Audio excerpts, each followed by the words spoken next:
For 7 weeks throughout October and November, Erica and I will be traveling across the U.S., recording a web series called Untethered on the Road, sponsored by portable power company Tilt, TYLT.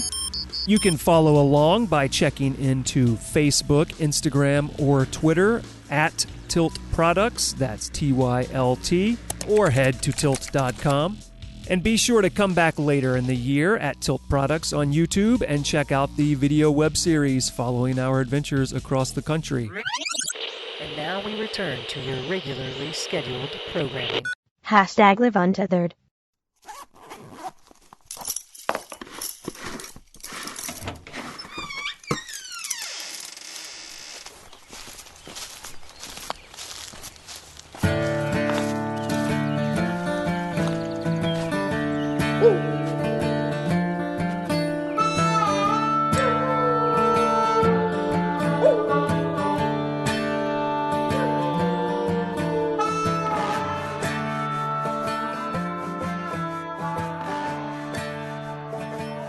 Hey everybody, welcome to episode 38 of the Go Get Outside podcast. This is, as always, your host, Jason Milligan. Welcome back. Welcome aboard. Are you a returning listener? Were you here for the roundtable discussion about backpacking a few episodes back? Well, if you enjoyed that, I have good news for you today. We have our second roundtable episode. I sat down back in July with Skydive Monroe in Monroe, Georgia. I talked with Bill Scott, the owner, operator, and pilot, Bruce Manair, a tandem instructor, Amy Butler of Manifest. If you don't know what that is, you'll find out very soon. Ed Bishop, who is also a tandem instructor, and Annie Curry, who is their editor and self-proclaimed newbie. And we got together in the air-conditioned part of the drop zone and talked about everything you could want to know or need to know about skydiving.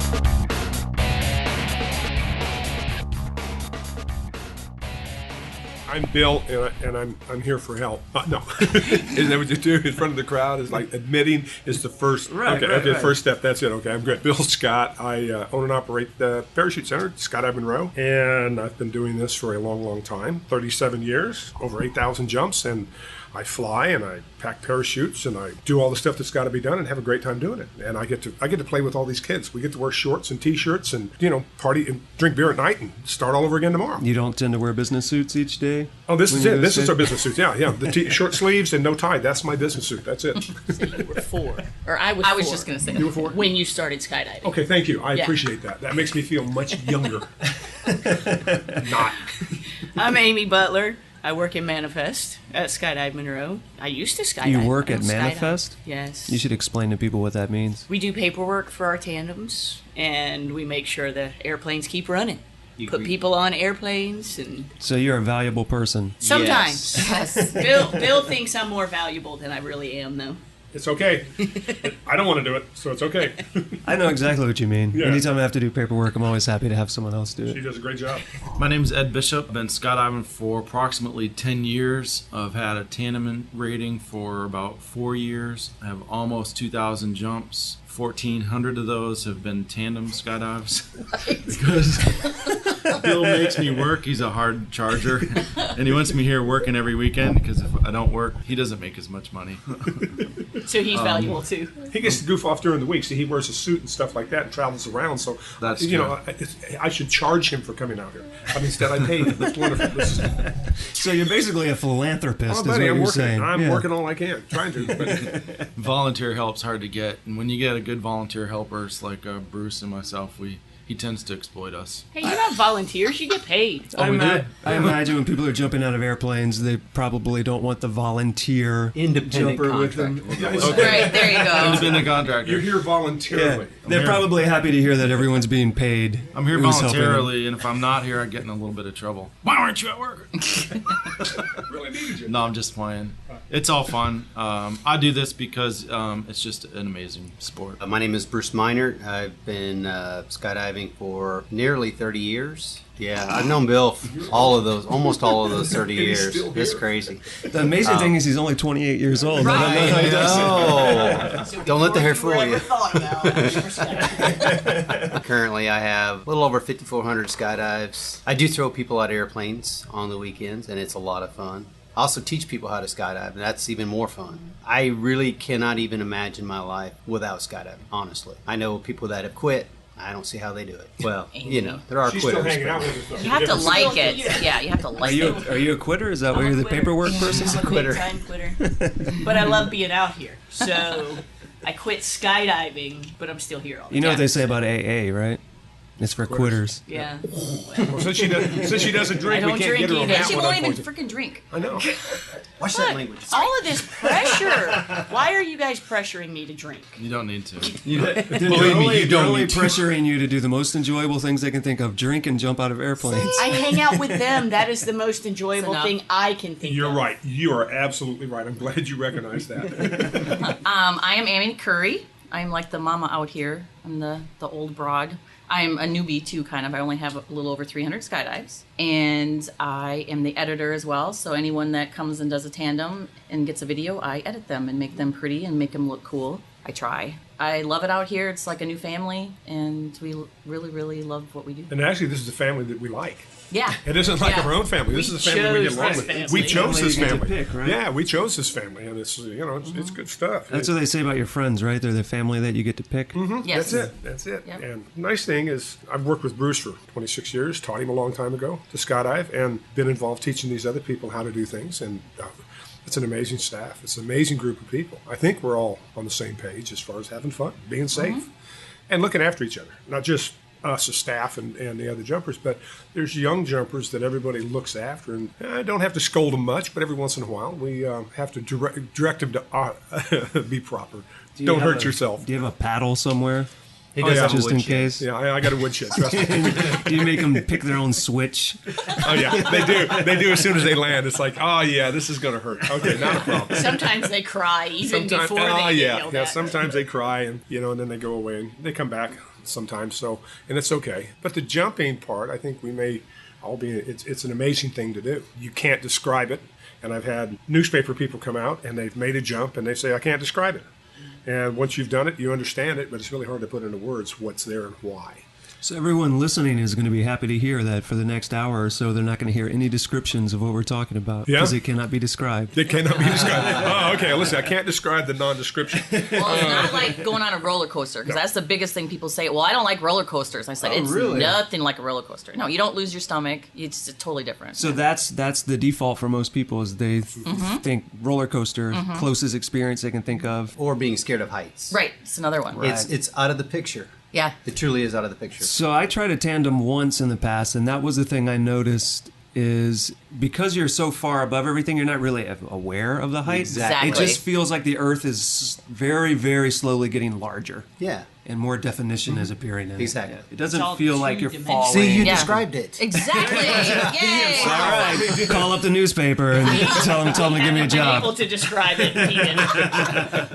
With one tandem. It's the rush to do it again and again that you can't describe. Just wait till I do 5 tandems. There you go. No, then you just need to learn to skydive. We won't let you do that many. You got to do That's good. AFF. I wouldn't really want to do 5 of them anyway. I would kind of feel bad by that point if I wasn't properly trying to get certified. Yes. Moving forward with it, yeah. At We some would point bug you you. go, I've got to move forward. I got to move past the tandem into the free Right. fall portion of by myself and wearing my own gear. And But all that really entails is getting past your fear. It has nothing to do with anything besides you. If you can learn and if you can listen to instruction, then you're more than capable of doing this. I think the perception is that it's dangerous and scary and all that. Well, it's no more dangerous than anything that you do other than sitting at home and watching TV. So we try to minimize the risk. Leaving an airplane is like putting your hand outside of a car window at 80 miles an hour. And then you just go, it's a big picture, and you just go enter the picture. There you go. That's it. There's no depth perception. You don't have anything to tell you how far away you are or how fast you're going. It's just other than an altimeter that gives you so many feet. It's interesting because how many jumps did you say you have? 8,300.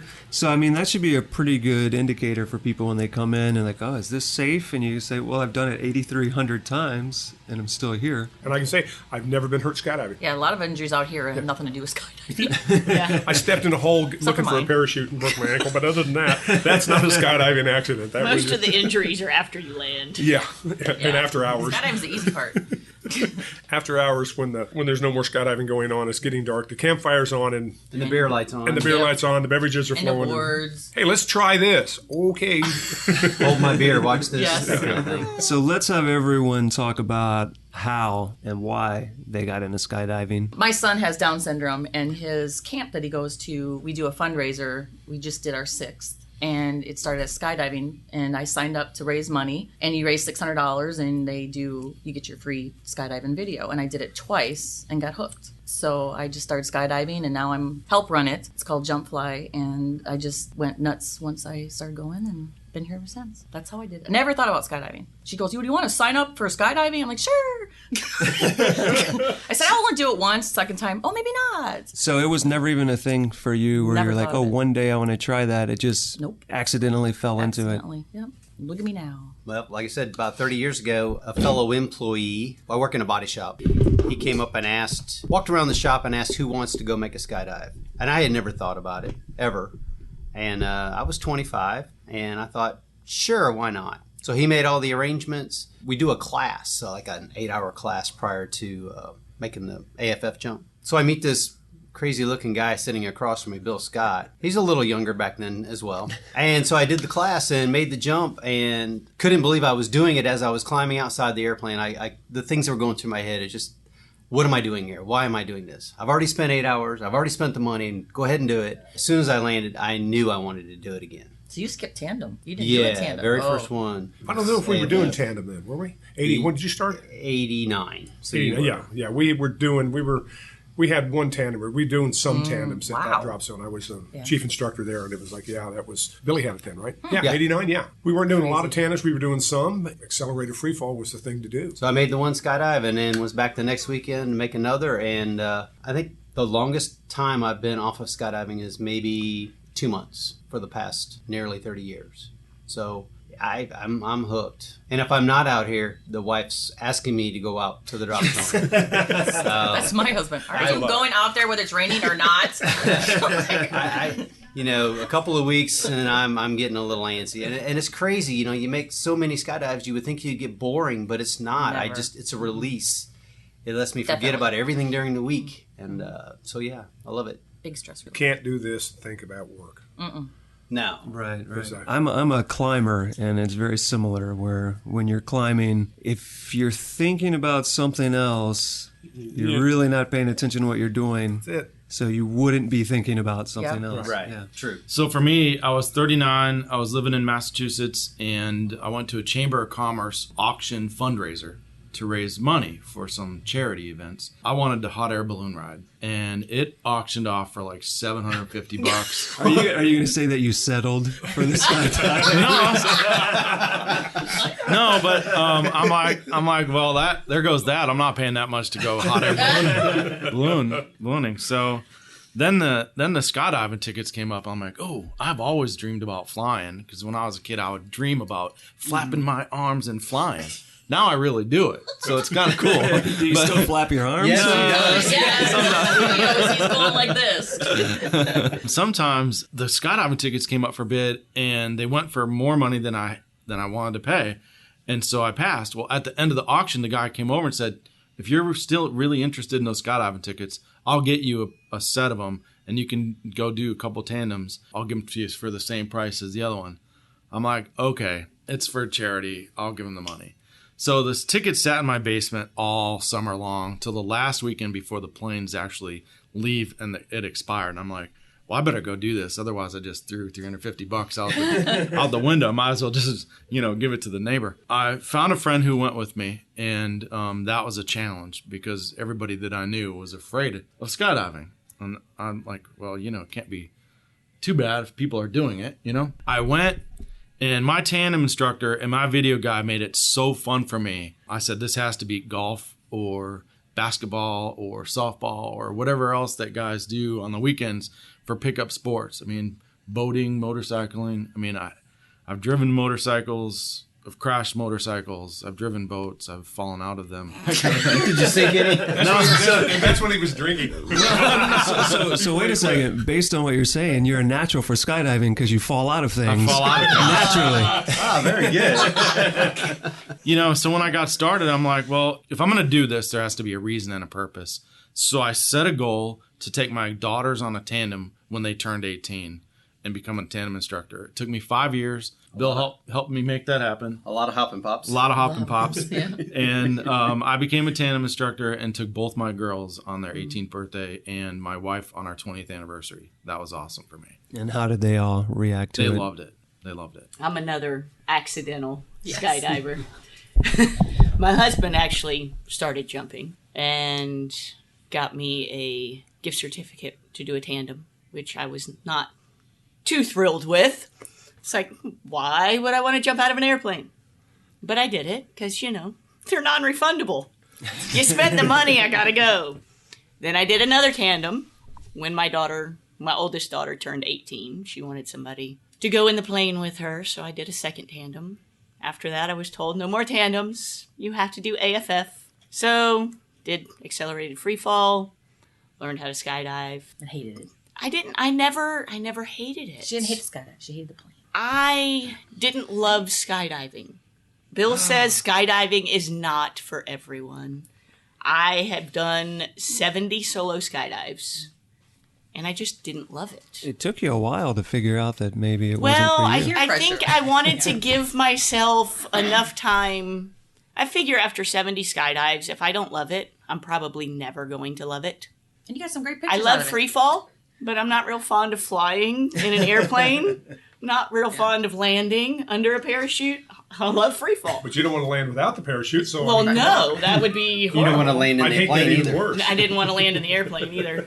But I love being out here. Yeah. So even though I'm not jumping out of airplanes anymore, I'm still here. So if this room is any indication, there are 5 of you, so maybe 1 out of 5 people isn't meant to be a skydiver. I think it's probably... But 80% maybe are. Let's hear it. Yes. I want 80%, and of that 80%, if we can keep 10% of that, we are rolling. Yeah. We are rocking. Because there are some that We probably are shouldn't rocking be with skydiving, that. and they still try. Yes.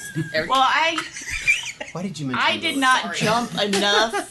I didn't jump enough to make myself a safe skydiver.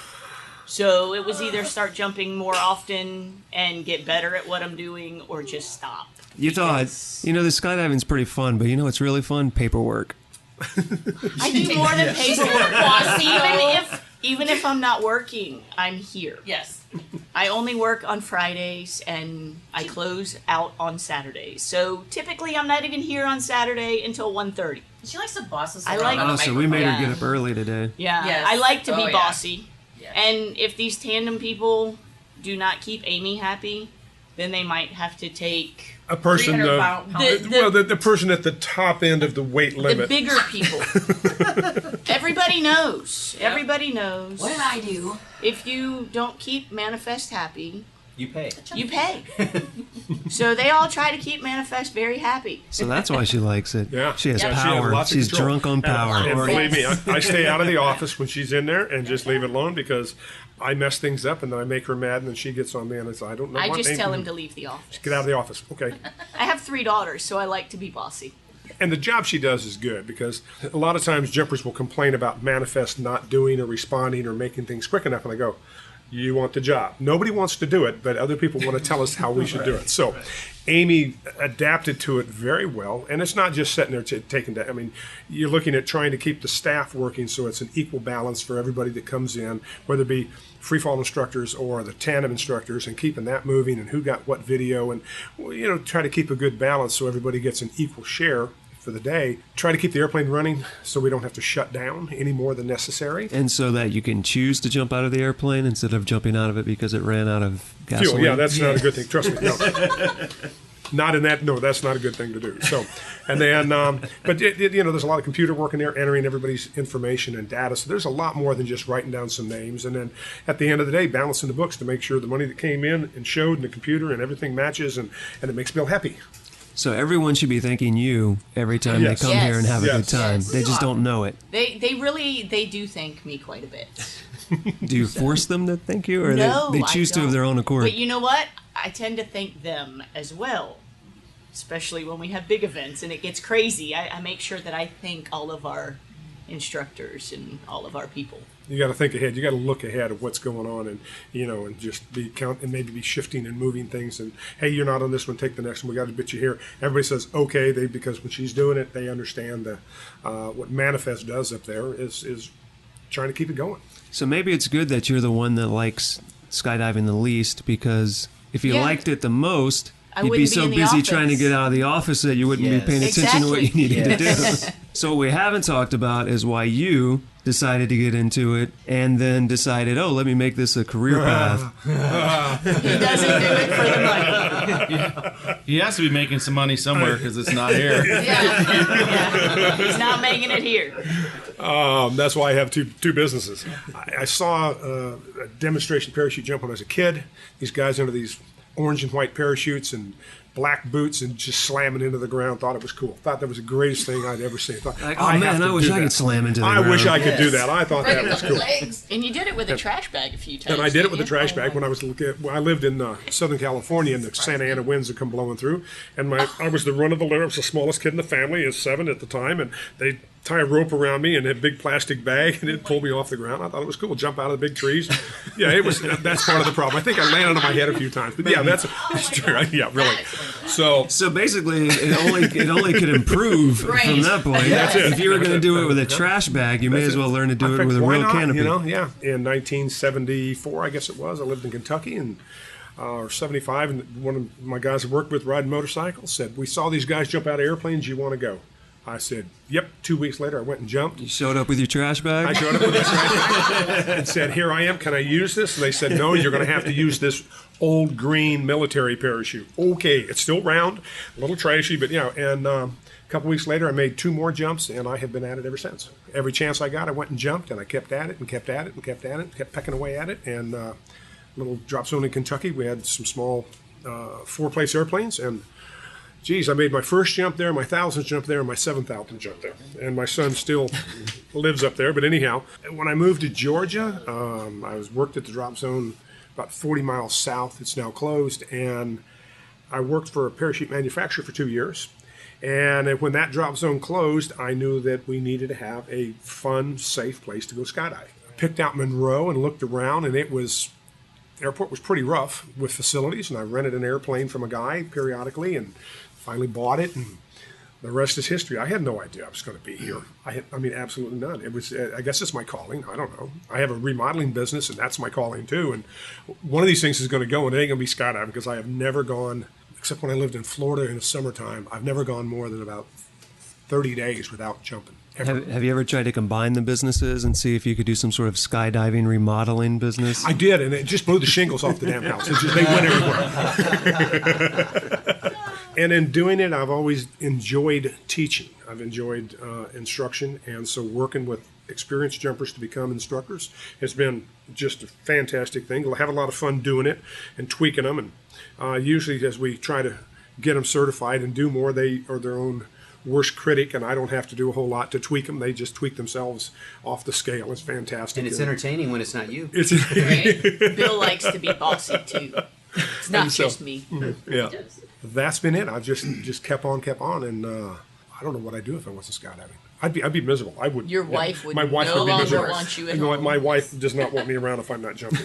No, it's very simple. And she's pretty tolerable, but not that. No, it's it. Go, get out of here. Go do something. So when wintertime hits and we get short days, at least we get some jumps in, but it only takes a couple of weeks, and everybody shows. We got a couple of weeks of bad weather.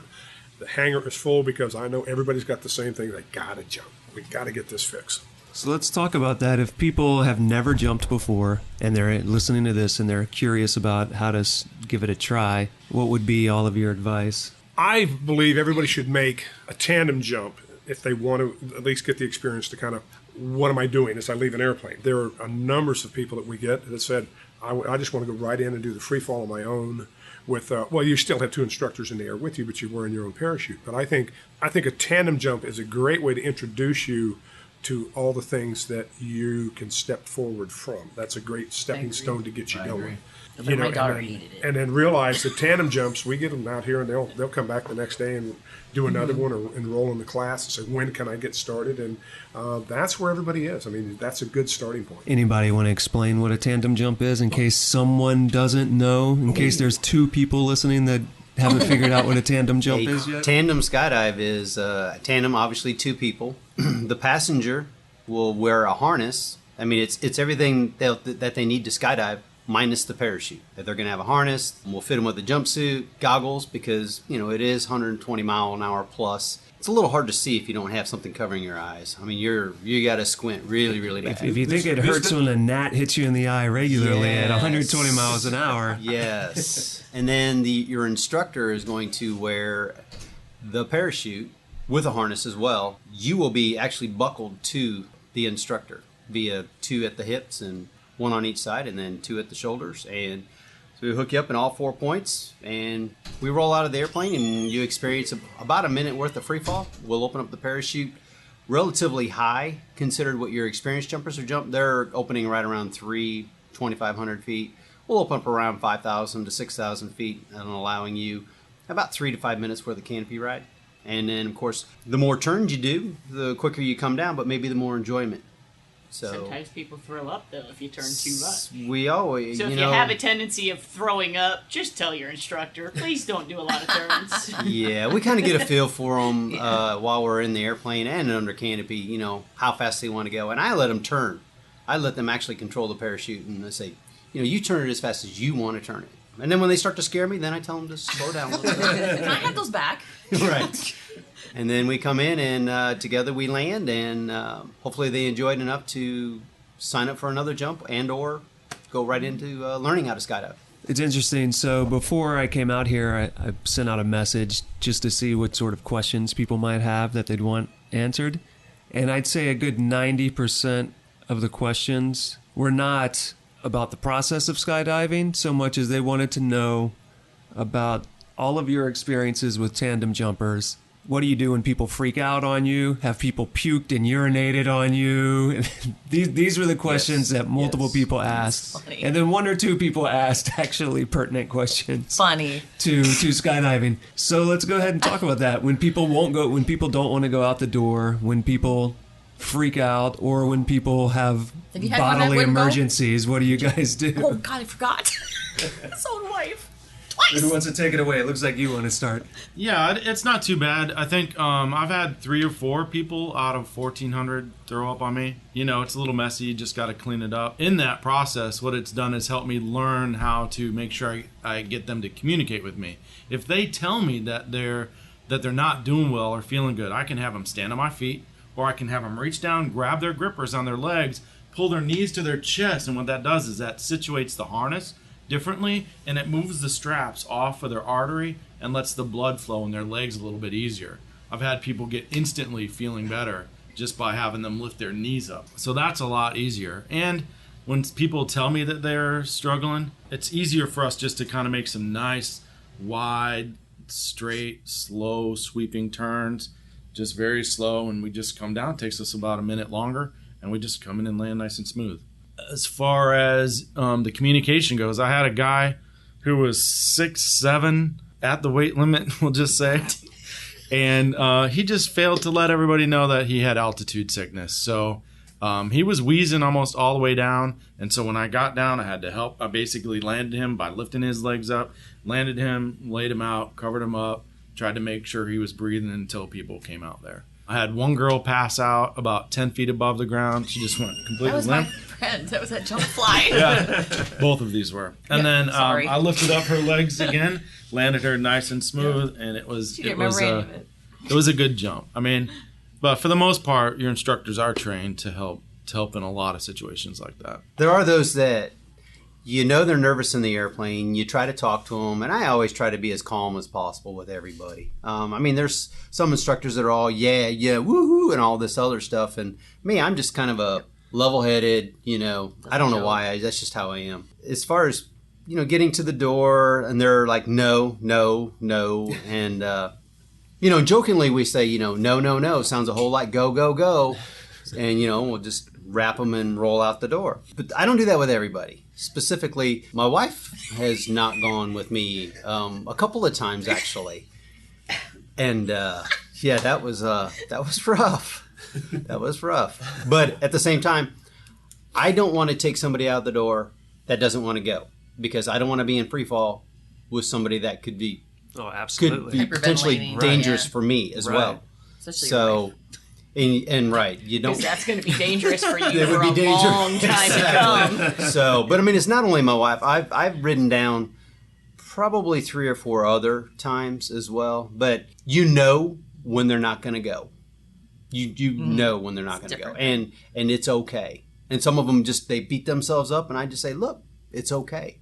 You'll do it next time, maybe. I had one guy who didn't go, and his wife and his kid gave him such a hard time. She said, "You're going back up." He manned up, paid again, and went. Yeah, she's like, "I've posted it everywhere. You're getting up." Did he enjoy it when he went? I don't know if he enjoyed it, but he did it. But I asked her, "Why wouldn't you go up?" She goes, "Oh, hell no." And I'm like, "But you're so mean to him." It was quite comical. As an examiner, in order to become a tandem instructor, you have to be a minimum of 3 years in the sport, 500 jumps, hold an instructional rating, and then you've got to go through a certification to become a tandem instructor, and I can conduct that course. It's a limited number of people in the U.S. that do that, I don't know, 70 or 80 in the country. Every year or every 2 years, I have to go through a recertification myself with the manufacturer of the equipment. So there's a lot in there that says this is what you will not do and this is what you will do. Unfortunately, a lot of people have seen the video from California that where the elderly lady almost fell out of the harness because the tandem instructor forced her to go, and she was in the door. She's saying no, and they went anyhow. Now, nobody got hurt. Everything was fine, but we get a lot of questions about that on a regular basis. Did you see that video, and is that going to happen? And go, if you decide you do not want to go, you say, I'm not going to do this, it's perfectly okay. I've got your money, and we're going to ride the plane down. It was a real expensive plane ride for you, but it's okay. Very seldom, I think in the 3,500 tandem jumps that I've done, I think I've only got maybe 4 people that haven't gone. And the one guy was big enough. He said, "This ain't going to happen, dude." I said, "You're right." He was bigger than me, and that was. So the thing is we want you to have a good experience. Right. And if you say, I don't really want to do this, okay, we'll go to the door right up to the point and say, "Are you sure? Are you sure you don't want to go?" And if they go, "Yeah, I don't really want to do this," then we're not going to go with them. We're not going to take them out the door. Get back in there, move back up on the bench, sit down, put a seatbelt on, and ride the plane down. Have any of you jumped with someone where you thought it would be okay, and then after you've gotten out of the airplane, you realized, oh, we shouldn't have done this? Yes. Every once in a while. I wish I could let everyone see your eyes right now. Yeah, I wish I could put the guy back in the plane. Oh, yeah. That's when they bring the video and they say, "Wait till you see this video."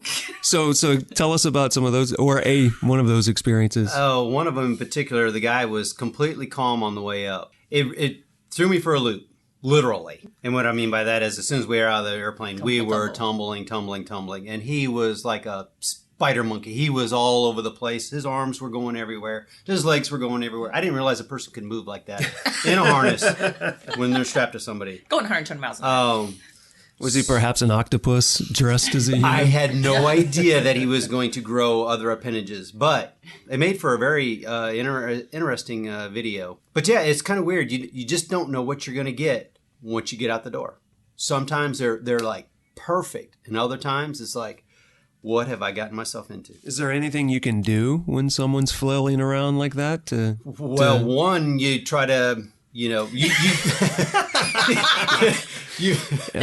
anonymous against the rule. I'm sorry, being anonymous against the rule. Choking them out is not a good thing. They have a tendency to. You can't do that. You try to control the skydive and not let them control the skydive. So you just try to be the better person, so to speak. But there are times where you just got to try to trap some extremities without getting yourself into a situation, and then leaving, of course, at least one hand free to open the parachute, because that's always optimal.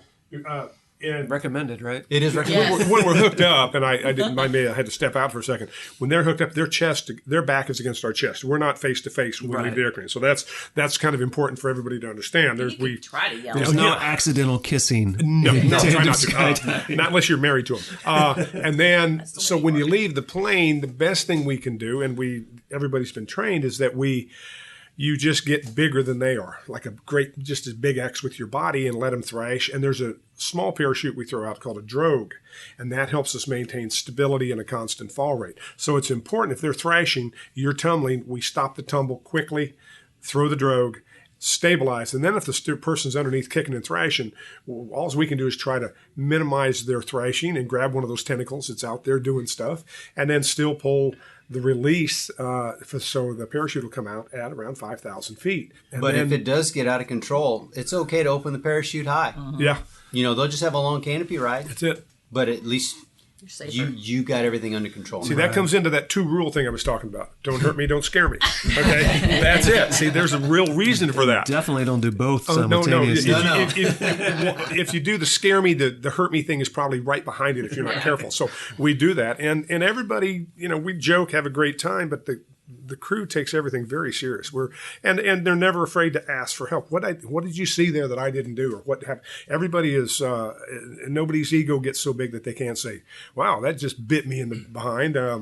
I didn't like that one at all. Look at this. You're going to believe this video, and with 3,000 plus tandems, like I said, you're going to believe what this guy did to me when we left the plane." So you never know. 99% of the time, though, we do a ground prep ahead of time. What to do.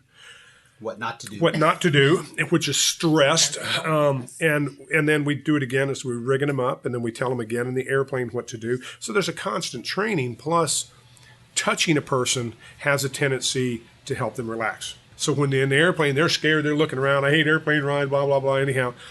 And then once we get them hooked up and talk to them, you can touch them on their shoulder or their arm and say, this is going to be good, come on. And they have a tendency to relax a little bit. And so... just don't touch them inappropriately. There's certain places you don't. I just wanted to say that. There's places you don't. Stay out of the swimsuit area. Yes. Stay out of the no-no zone. The no-no zone. That's it. And so, just a simple pat on the shoulder or something really helps them relax. So, and that's it doesn't mean that they're not going to freak a little bit when you leave the plane, because this is a whole brand new thing. But we do remind them that kicking and swimming is not an arch. Yes, an arch is when they arch. push their pelvis And forward. it's not going to help them if they can't swim. No. trying to run back into the airplane is It not doesn't going work. to get you back up. It doesn't work. Haven't seen it happen yet. You mentioned the old lady that almost fell out, but what you didn't mention was the Y modification on the harness that prevents that from happening at this point. Yeah. They've modified the harness, the passenger harness, since then. So if some stupid instructor forces a student to go and the body position isn't right, this should help prevent that slipping out the back of the harness. All the manufacturers of the equipment have done that mod to their harnesses. So, and with that particular incident, it was more than just the instructor taking the passenger that really wasn't ready to go, but also she really was ill prepared and she wasn't fitted in the harness properly anyway. Right. It was evident on the video of her walking to the aircraft where see it. the leg straps were so ridiculously loose. There's no way he could have tightened her up properly in the airplane on the right altitude. and we take a lot. This was an older woman. I think she was in her 80s or something. But we've taken people here recently. We just took a lady that was on her 80th birthday. We've taken paraplegic, quadriplegics, people with other handicaps. We're very careful with, especially as you get older, your bones aren't. They're not my bones because I'm not that old. We're not as they don't bow and bend quite like they used to. But so we take extra care in that. Know that we've got to take somebody that isn't flexible and they want to jump and to do this. And so I think the oldest person we took was 84, 89, something like that, 88, right in there. And so right down from 18 to 88 at this point. Somebody comes in at 90, well, it'll be 18 to 90. So 18 is the minimum age. So you do have to be at least 18. So parents cannot sign for their teenagers to anymore. jump or anything like that. Nah, then welcome to the lawyers. Not in the United States. Yeah, Not in the United States. And the FAA, the Federal Aviation Administration, oversees some of the regulations on tandem jumping.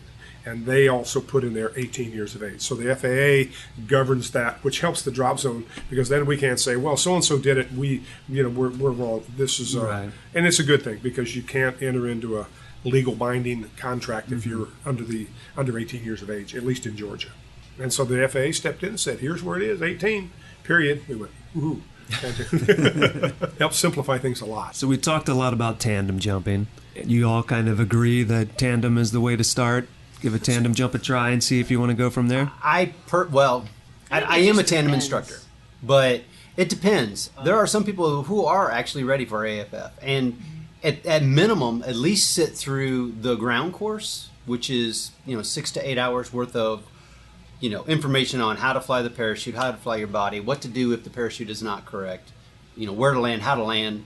Get all that information in, and if you still feel like AFF is the way to go, well, by golly, that's for you. But some people just don't want that responsibility. With tandem, it is limited, but it's also limited on your participation too. We are basically setting your body rate, fall rate. We are controlling the parachute, so we take a lot out of the picture for them. AFF, you got to have your wits about you, I think. You have to participate in Truly. the skydive, which is different than tandem, where you have minimal participation, hopefully, from our students. Well, yes. We want you to enjoy it, but maybe let us fly, and you just enjoy it. Accelerated free fall with the AFF, we need you to participate in the skydive. You just can't go limp and lay there and just go, well, I don't have to do anything, because you have to be a part of it, and that's that's good. A lot of people want to be engaged and involved with that participation. And that's good. And when they do it, they oftentimes have a preset goal or a picture in their head of how it's supposed to go and what should be done. And if it isn't quite there, then they get to do it again and again and again. We'll continue until they stop trying to anticipate exactly how it's going to be and just go with it. Do the targeted learning objectives that we've got set for you, and then we'll add more as we go along. My goal was to pass my level 1 AFF the first time, because my husband had to repeat his. So I just had to be better than him. So you just wanted to rub it in. And I did pass it the first time.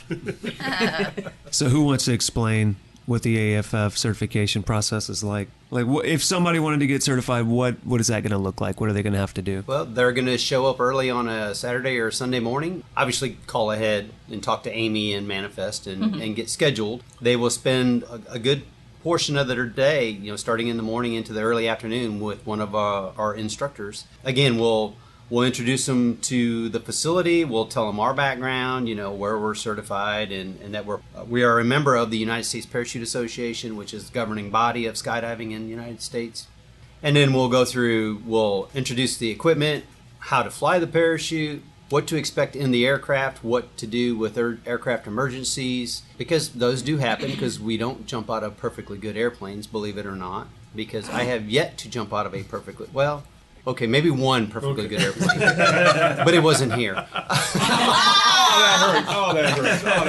hurts. Then we teach them, the body position that they should carry in free fall.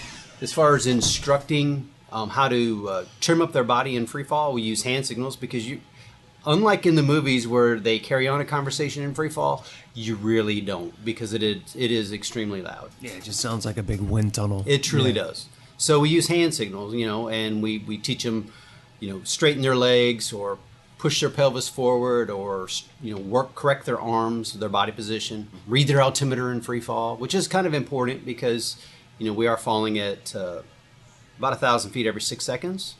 And so they only have about 40 to 50 seconds worth of working time. The whole first jump in the air only takes about 25 seconds to accomplish everything, and we're giving you 45. Now, students often think like, I left the airplane, next thing I know it was at 5,000 feet time to pull, but they kind of zone out. And there are 2 instructors with that student. There's one on each side, main deployment side, and your reserve side. So there are 2 instructors in there to assist. They usually do pretty well. Sometimes they're that tentacle thing going on, moving way too much, but with 2 instructors, it helps a lot. We do have a harness hold on them the entire time they are in free fall. So, it's not like they're alone. Once it comes down to the bottom of the end of the skydive, as far as the free fall, prior to opening their parachute, once they open up the parachute, it is up to them, because we don't remote control those parachutes. The instruction that they were given during the day, earlier in the day, that's really where it comes into play. And I would say, I stress almost 80% of the first jump course is flying the parachute, because that is the part where they are most susceptible to hurting themselves. But they are wearing a radio, and Yeah, somebody radio. is talking to them and telling them what to When do they listen. until When they they get listen. to the Right. ground. Radios as long do as they're malfunction. listening. So if they're Yep. crying, someone can say, it's going to be okay. It's Well, going to be we- all They right. don't talk back. But it is a one-way radio. Yeah, Yeah. we don't want them to communication. talk back to us because Ah. that means they're not flying their parachute like Right. they're supposed to. Because their hands are busy flying the parachute. Right, actually. right. So the radio is backup. We use the radio if for some reason it doesn't work. We've trained the student on where to be at given points, at given altitudes above the airport, and where to go and how to land. So we've taught them that. And if the radio works, fine, they follow our direction. If the radio doesn't work, they have predetermined places they need to be and what they've got to accomplish to get back to the ground and then pick everything up and come back and do it again. And sometimes they don't listen, and they Sometimes- just keep flying the wrong direction, and then the radio is out of range, so they, And they- have to and the land radio- themselves. The first sense of your senses that you have, the first sense that you lose when you're afraid is hearing. People don't realize that, but that is the first sense that goes away. Not sight, not taste, nothing. You can breathe the whole bit, but your sense of hearing just seems to kind of zone over. Because I've had students say, "I never heard you, man. I couldn't." And they worked it out, and on the bottom end, they finally said, "Well, I finally heard you." Well, yeah, well, you zoned back in is what you did. So, so that's the thing that we're aware of all these things that go on, and we try to cover it with the student of what to do, what to expect, and what they may experience or may not, and how to help overcome that with them. So there's a lot that's done in that 7 hours worth of ground school, other than here's the parachute, there's the airplane, let's go skydive. There's Oh, you mean you don't just hand people a parachute and there's them figure it out? some people I wish I did and didn't spend all that other time, but Oh, there's some people that call and want to do tandems with their significant other, meaning, hey, can I wear the parachute and take my wife on a tandem? Well, no. Have you ever jumped out of an airplane before? No. Well, No, then but I no, could- you can't do that. Wow. I didn't know that. oh yeah, every Yeah. once in a while we'll get a call where The somebody joys of working in the office. I you get to hear all I sorts imagine of you could let wonderful them things. if you didn't want a repeat customer. Right. So you don't need to wear a parachute to make a skydive. You need to wear a parachute if you want to make a second skydive. It's Right. that simple. And Bill doesn't like paperwork, And I hate so paperwork. we're not letting you do anything that's unsafe. You show up for the ground school, you do a jump, but I know that's not the end of the process. How many levels are there? Categories, there's about 11 jumps. There's from category A through G, basically, and they're broken into targeted learning objectives we've got all laid out by USPA of what you've got to accomplish to go to the next category. We used to call it levels, and they broke it into categories for people, so it seems to make it Right. maybe easier for them to understand. Currently, with instructors, you're going to do approximately 8 levels. Yeah. The remainders are going to be either with a coach or just doing solos. You do your first jump course, you make your first jump. Once you land, we do a debrief. We talked about the good and the bad on the skydive, what to do to improve, and if you were successful on that skydive of reaching the targeted learning objectives, we'll move you on to the next level. And then we just advance you. Initially, it's just finding how to open the parachute, reading your altimeter and free fall, working on body position. Then we advance you into moving forward and doing turns. Start to give you some solo skydiving where we release you in the air and see what you do, kind of like taking the training wheels off. And then we advance you to just one. When I say advance, you're going to have just one instructor. And then after the very first one with one instructor, then we're going to release you right away out of the door. And then pretty soon you're doing solo exits.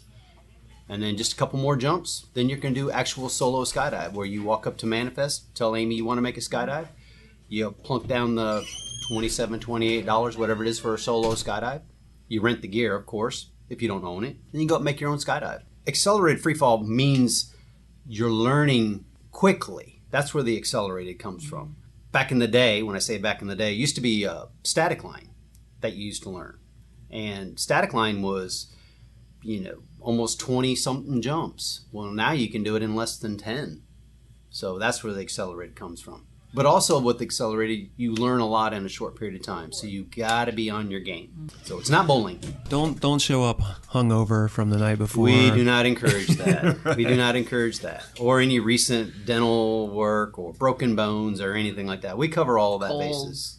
Yeah, don't jump with a head cold. Oh, because the Look, I sinuses. did it 8 times, man. I'm all that in a bag of chips. Or you're just dumb. Okay, that's 2 for 2.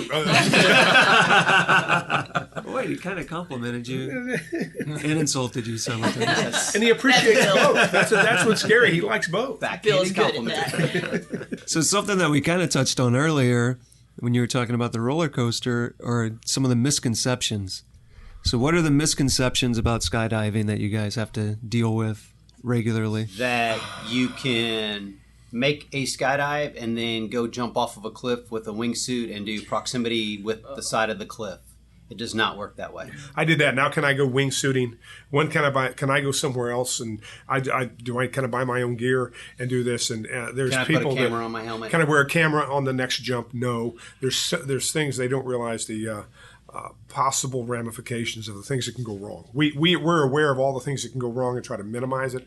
Students and young jumpers, they start right out and they just want to be wide open and be like what they saw on YouTube somewhere of a guy flying around the cliffs and all those things. Yeah. I think the misconception is you jump once or twice and you can do, like you Whatever said, you want. whatever you want. Right. But it's like my daughter is a prime example, does not like that I skydive, did not like skydiving when she did a tandem, and thinks it's all this danger. And it is dangerous, but so is a lot of other things. I mean, even water skiing is dangerous. And so what I think people don't realize is it's such a big progression. We have such awesome instructors and people here, and you learn things every single time you skydive. You learn things every time there's an accident. You learn something every time you're out here.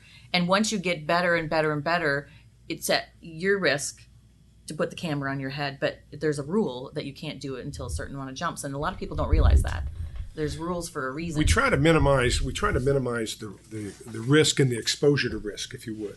And that's why we probably have distraction rules. as well, right? And probably you want to It minimize is. people's Yeah. distractions until they really know what they're doing. Exactly. Typically, And your injuries are caused Yep. by stupid decisions. Absolutely. we get lots of questions. Well, has anybody ever died? Yeah, people die, in every sport. We try to minimize that. And in skydiving, when you figure that there's about 5 million jumps made a year nationwide, the few fatalities that happen are normally experienced jumpers. Almost every one of them are experienced jumpers. Placing. And all of them are either pilot. We refer to the jumper as the pilot, okay, as pilot input, like flying an airplane into the ground and not landing it the way you're supposed to, and or equipment failure, entanglement. And so we don't have the problems that existed back from the 70s to the mid 80s of equipment being developed. Man, we went through a development stage, and I was fortunate to be able to go through that and see it happen, and how we managed to get where we are and with no injuries. I have still no idea. walking. Some of the Still be stories I've walking. heard you tell, I'm not sure how you're still Oh, here. damn, that didn't work. Let's try something else, And so the equipment's gotten to a point that the equipment itself, the fabric, the lines, it's not failing. The harnesses and stuff, they're not failing. The parachutes aren't falling apart. The jumper It's the jumpers that are jumper. falling apart. and occasionally you have experienced jumpers that react to their problem too late and don't have time to use the reserve. Tandem equipment, for instance, it is mandatory that it has an automatic activation device on it, which at 2,000 feet on tandem, if you're still, let's say, in free fall or 70% of your free fall speed, it sends out a signal to the reserve, where the reserve parachute is, and cuts that loop that keeps it all closed and allows that parachute to start out. On our student equipment's also required to have that. And I make it mandatory here. All my jumpers have them. Now, I made thousands of jumps without one, and I can tell you from jumping all over the world, I've been fortunate to do that. I know what happens if you are unconscious or there's a problem and you do not have an automatic activation device. We know we're going to a funeral. If you have an automatic activation device, I've also seen it save lives. So it's a good thing to have. And why do I plan on, after this many jumps, going out and severely hurting myself or killing myself? No, I don't plan on doing that. That is not my plan. But I'm not in charge of everything I do in this world as much as I'd like to think I am. So the automatic activation device has been really good for our sport worldwide. Again, it's not without risk, but do all this stuff to minimize the risk, and you're going to jump another day. One of the ways that AAD minimizes risk is if you have some young jumpers that are jumping together and one of them actually doesn't fly right and kicks another one in the head and knocks them out, then that AAD will automatically go off and they'll be under canopy and most likely land with minimal injury. Getting back to your question about misconceptions, another misconception is you can't just make one skydive a year. Kind of like scuba diving where you get certified and then you just make a couple of trips a year.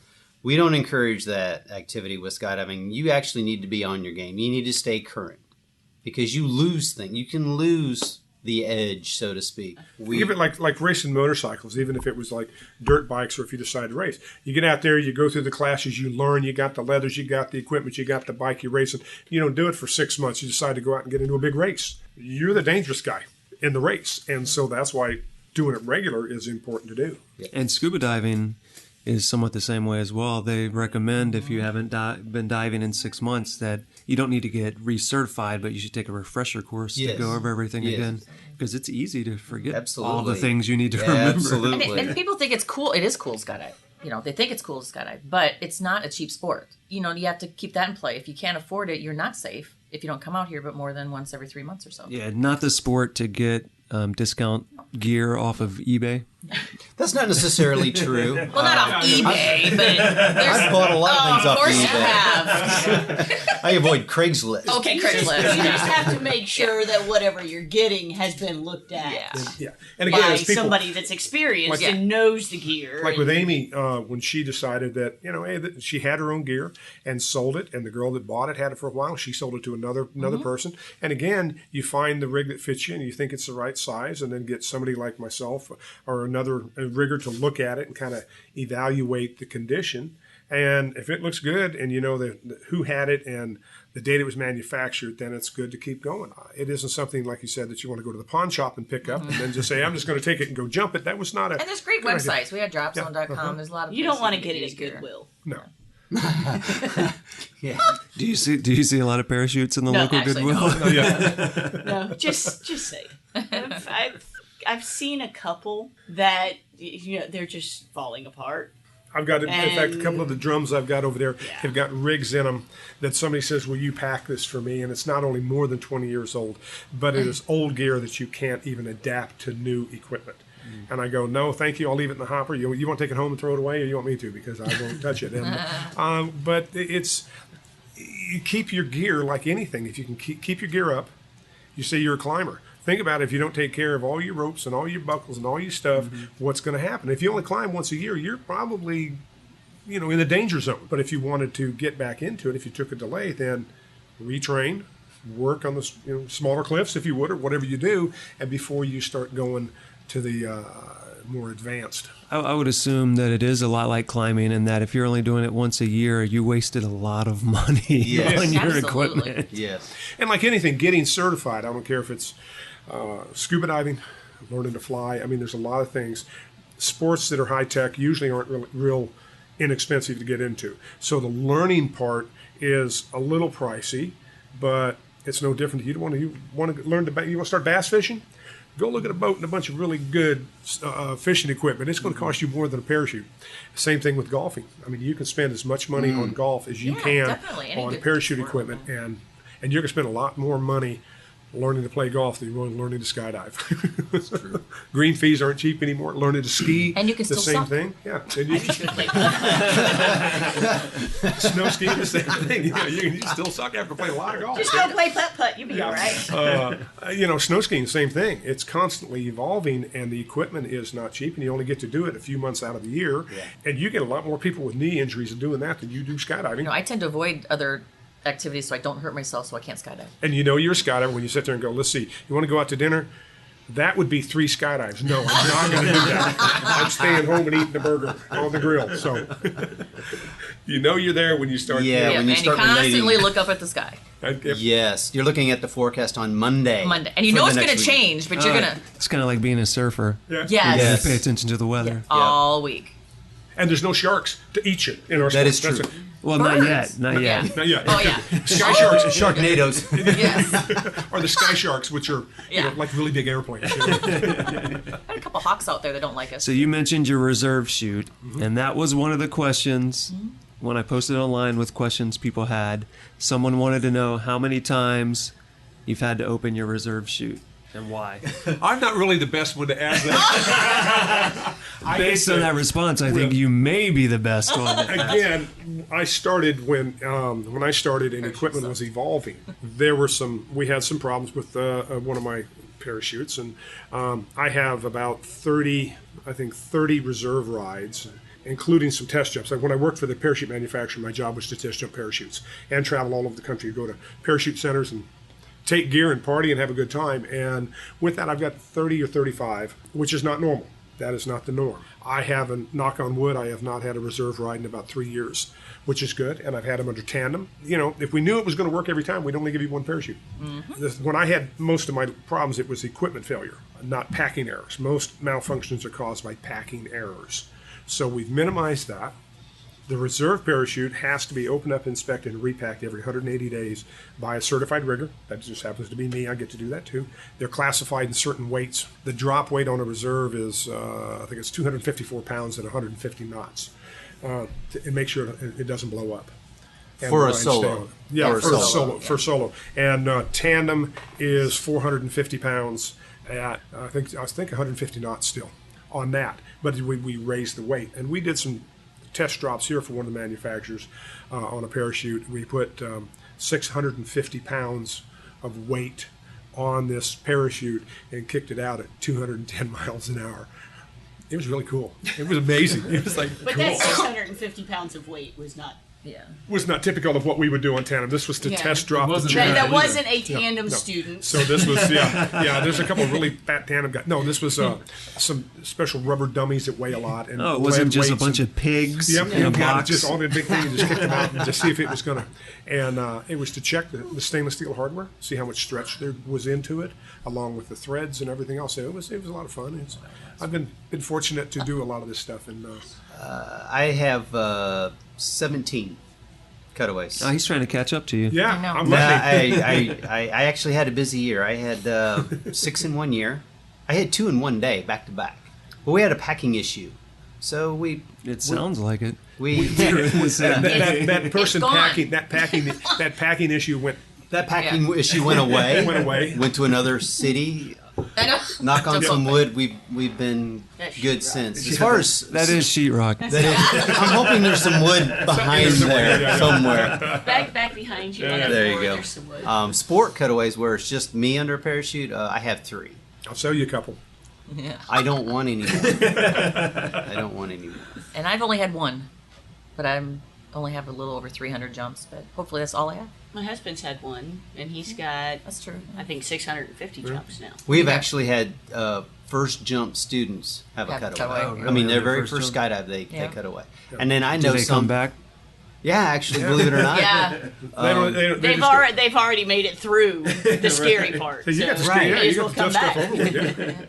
Yeah. But there's those that will jump thousands of jumps without ever having one, and it's been a long time since I personally have had one.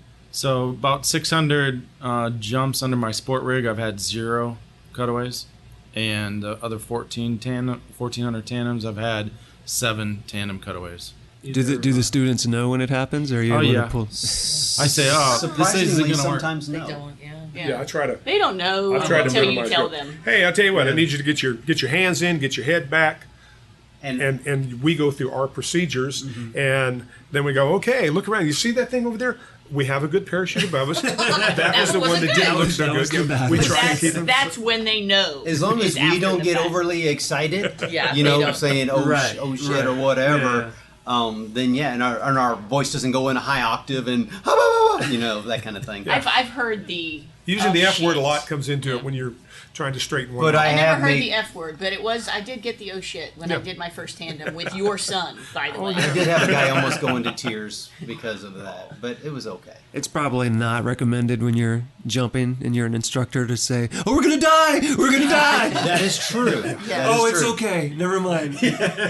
Just wanted to scare you. That's bad, when you my get bad. peed on. That's Listen, when I'm you not get gonna- peed on. That's when you get. I'm not peed going on. to charge you for 2 jumps. You still only have to pay for the one. That's it. Instant karma. That's when you get peed on. Yes, if you do that to somebody, they're gonna pee on you. So And you'll just- deserve it.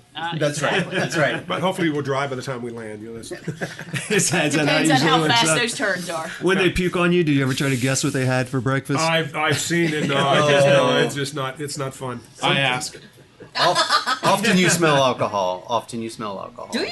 Yeah, Oh, they that's come from funny. the bottom of their belly where they've been drinking the night before, and they Yeah. don't tell you. You know the Oh, whole my- drunken bet thing that you're gonna go skydive. Yeah.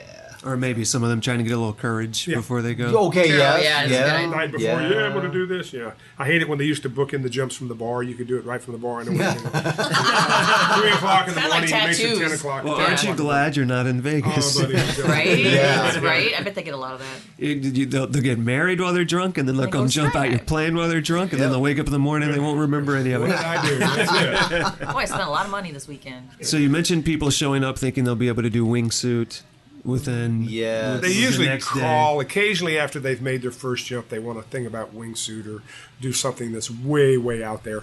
A lot of times we get the phone calls that, fortunately, she handles those very professionally until she hangs up the phone. Listen, dummy. I do not say that until after I have hung up the Yes. phone. Go, you're not going to believe what this... I'm very pleasant when I'm on the phone with them. It's So- after I hang up that. And I will say that about the entire staff, from manifest all the way through to all the instructors, everybody is very professional, and I appreciate it. It takes a lot of energy to do this, not only as a tandem instructor, but running the whole thing and doing it and flying and keeping up with things. When I'm in the airplane, I can't always see what's going on the ground, but that's why I have all them. They do a great job. Yeah, the nice part about that though is that the ones who don't, you kick out of here. It makes it easier for us. I know, isn't that good? It is You know? good. And when Bill's And the ones flying that the can't pack airplane, parachutes, Yeah, apparently, and as the ones well. that I don't Yes. want, the ones that pack parachutes, well, you can guess where they are. when They're not here. Bill's up in the air flying the airplane, it makes things easier on the rest of us too. Well, as an instructor, we appreciate manifest, but we also appreciate our packers, because if they're not here, Yeah. then we have to do that. Yeah. And that That's- kind of takes some of the fun out of the skydiving, because I'm an opening specialist, not a closing specialist. I like Good that. one. I like that. I got to remember that. They say always be closing. Yeah. I guess not in this case. Right. Right. So do any of you wingsuit? Are there any wingsuit flyers here? Not in this group. Not in We this have- this group. We have a couple people that are both wingsuit instructors and do wingsuiting here quite a bit, but I just haven't gotten around. I'm not going to create any more habits than I've already got. That takes a lot of work, man. That's an incredible Brings you to a technical whole specialty. New Yes. level. A whole Not new as level of easy. skill. Risk. Yeah. That's the one I think- cutaway that my husband had was On the wingsuit. On the wingsuit. Yeah, You've that's got all right. this other fabric. You're like your soft wing, and like an airplane's got a hard wing. You're a soft wing with no engine, and there's all this stuff. You start to get out of control. It can spin you up pretty quick before the parachute ever opens, and then trying to find all the handles and do this. It's kind It of can like be- the difference between dropping a stick and Yeah. dropping a leaf. Yeah. When you're in a wingsuit, that leaf Spins spins. around and- Yeah. Yep. We don't And like so the added risk. Jumping out of No. the plane's good So- enough for us. Well, If anyone did want to do it, though, We have I always instructors hear here. you Yeah. need Jump a small. minimum 200 jumps, I usually think that's somewhere what- yep. along that line, and, right? and then go through a ground school. And like I said, we've got a couple of instructors here that can teach people, and the suits, so they can start with the beginner suit and then a little more wing and a little bigger, and so on. And we let them do all that, and pretty open as long as they follow the rules. As long the two rules. There you go. Yes. Don't hurt me, don't scare me. And see, that you come applies out here to now. all kinds of airplane stuff and everything. It's don't hurt me, don't scare me, just like that. It's, and you should make that your number one priority. Don't hurt you, don't scare you. It's a simple process. and if So we don't these wanna- are your golden ruals. That's it. and Pretty if much. we don't want to scare ourselves under a wingsuit, then we can just put a small parachute on our back and just come at the ground a little sheet. faster. Really faster. So that's Just a lot stick of fun around. too. He's going to make a jump. Oh, Yeah, he's going to do we're a gonna- tandem.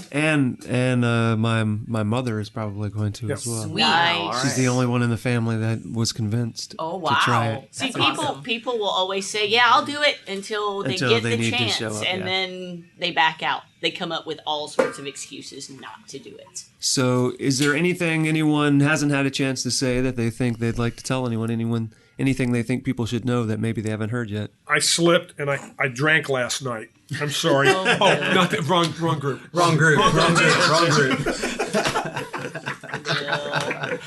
I think you should make. Bill thinks he's a very funny man. although we collectively will agree that skydiving isn't for everyone, give it a shot. yes. I think Everyone should try it Everybody once. should try it. Yep.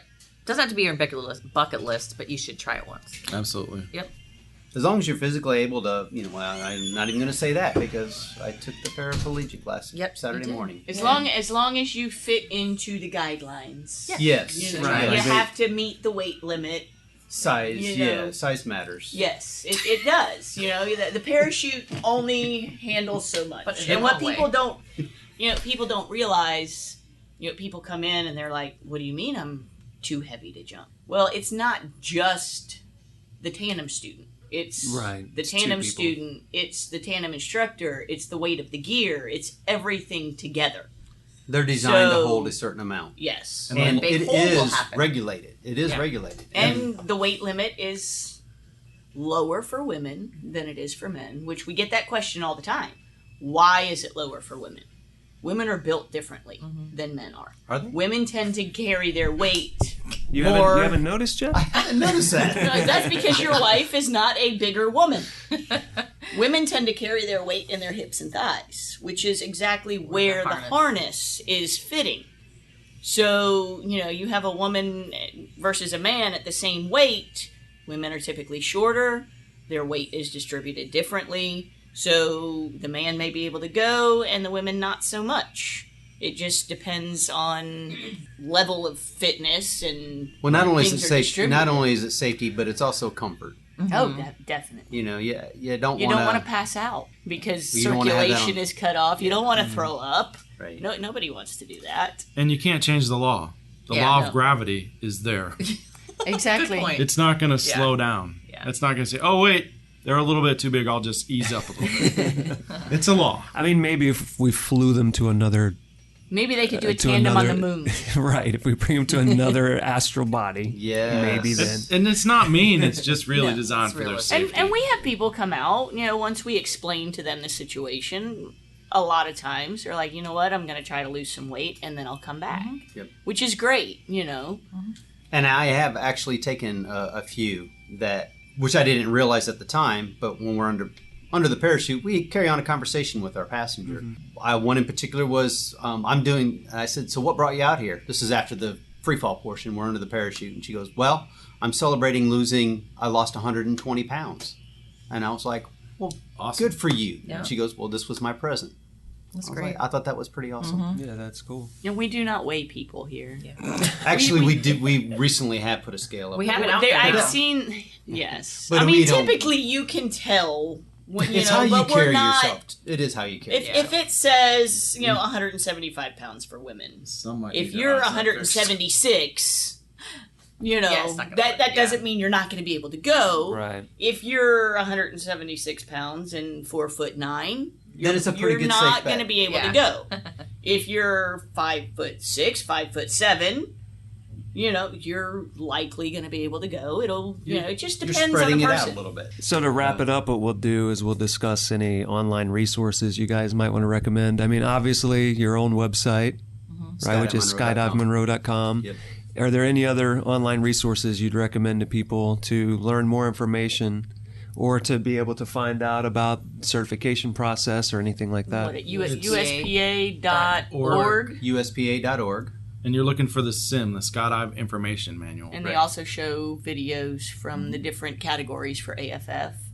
Yeah, Let what to you- expect. What is going to be expected of you, actually. Right. How to perform in the air. There's like dropzone.com, but that's kind of, it's kind of like a bonfire kind of thing, and there's no regulation. Good and bad stuff. Good and bad information is out there, but it's entertaining. So too. that one, if people go to it, they should Take it with a grain keep of salt. that in Yeah.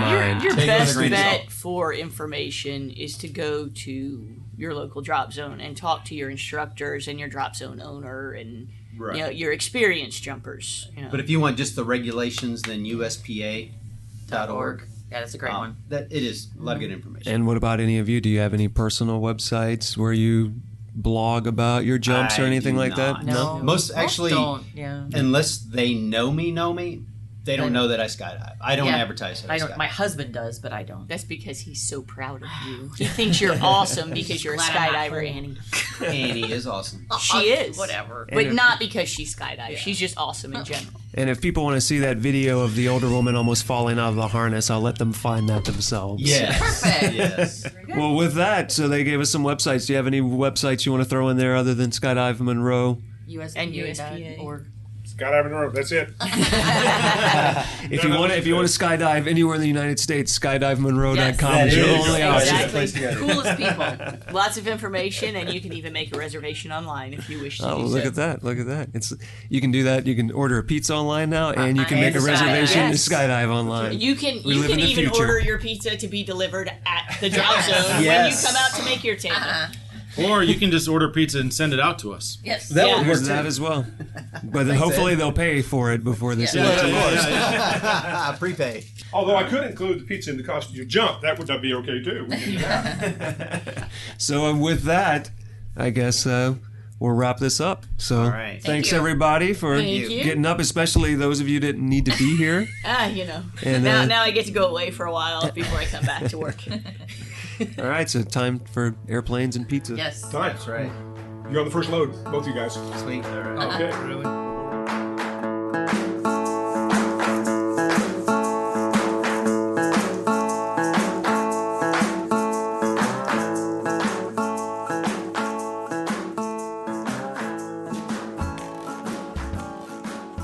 So just a quick reminder to everyone out there, when you jump, be sure to thank Manifest. They are the ones who made it possible.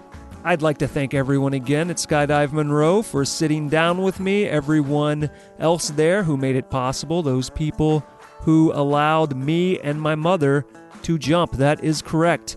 So earlier in July at Skydive Monroe, I did my second tandem jump, and my mother did her very first. She jumped with Bruce, who you heard previously on this podcast, and I jumped with a different tandem instructor, Steve Etheridge. I was very curious to see how my mom was going to respond to falling out of an airplane, and she seemed to like it a whole lot. I made sure she jumped first because I wanted to watch her go out of that door, and she did not hesitate for a second. And when we both landed and I walked over, she had a huge smile on her face, and when I asked her how she liked it, she said she loved it. And she wants to do it again, and she talked to a bunch of people in the family about it, and other people in the family said, oh, I'd never do that. And then some people said, oh, I've always wanted to do that. And other people are telling her that she has to go back with them and jump with them. So, if you've got one of those families who you think is never, ever going to jump, just convince one of them. And then the dominoes will start to fall in place as all of the other family members who have an inkling of an interest start to come out of that woodwork as soon as one person displays the courage to do it. I want to thank Steve, who jumped with me. He did a great job. He gave great instruction, super easy jump. It's interesting to have jumped in two separate places on separate coasts of the U.S. When I jumped a few years ago in California out here, where the air is really dry and clear, I felt like I could see forever. And there was a very different feeling to jumping in the moist, cloudy atmosphere of the greener Georgia. And it was actually quite a cool experience falling past all of the various cloud layers and just looking ahead into the hazy distance and seeing some of the features and mountains and things out there. I can absolutely see why people who skydive like to travel around the world and jump from different places, because it's a totally different experience depending on the environment and the climate where you choose to jump. So thanks again to everyone at Skydive Monroe. Now is the time for all of you listening to head on over to our website, gogetoutside.com/podcast. You know the drill. Find episode 38, Roundtable at Skydive Monroe, and there you will find all of the usual things you're going to find there. Photographs. If you've ever seen skydiving photographs, you know that they're always worth taking a look at. So if for no other reason, head to the website, take a look at all the various photographs we got from Skydive Monroe, and you're going to find a bunch of links there. And if you're interested in skydiving, these links are going to be super helpful. Links to Skydive Monroe website, their Facebook page, the USPA website, the Skydivers info manual, dropzone.com, and a few of the events that I'm about to mention. So, if you're in the Georgia area or surrounding areas, Skydive Monroe has a number of events coming up they'd like me to mention. Later this month, on the 7th and 8th of October, they will have their UGA SkyDawgs event. On the 15th and 16th of this month, they will have their Canopy course. And looking ahead into next year, 2017, they will have the USPA Safety Day on March 11th and the ESP's Jump Fly event for charity, which will happen on May 13th. So head to the website, take a look at those links, take a look at those photos. And what do I always ask you to do now that I know you're online and you've taken your hands off the steering wheel or stopped shaving your face or whatever you were doing while you were listening to this and ran to your nearest internet machine? That's right. I want you to contact us here at the show. Go at butcherbirdstudios.com. Let us know what you think about the show. Let us know what you think about skydiving. And if you don't like email, if you don't like typing, if it hurts your fingers, if you have delicate fingers, maybe you burnt them on the stove and you want to let them heal, so you need to contact us some other way, you can do that. You can give us a call, 818-925-0106. That's our Google voicemail. You can leave us a message.